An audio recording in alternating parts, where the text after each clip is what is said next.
Krishna basin కు వరద పోటెత్తుతోంది. పశ్చిమ కనుమలతో పాటు మహారాష్ట్రలో కురుస్తున్నటువంటి భారీ వర్షాలతో ఆల్మట్టి ప్రాజెక్టుకు వరద ఉధృతి కొనసాగుతోంది.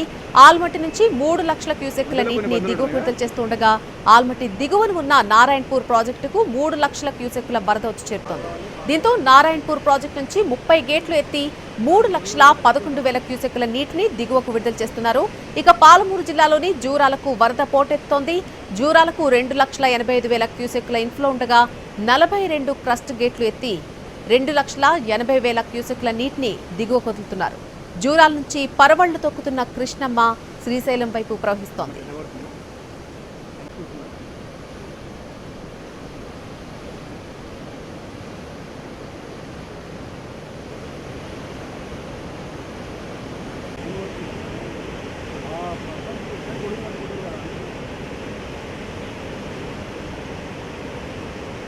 సీరియస్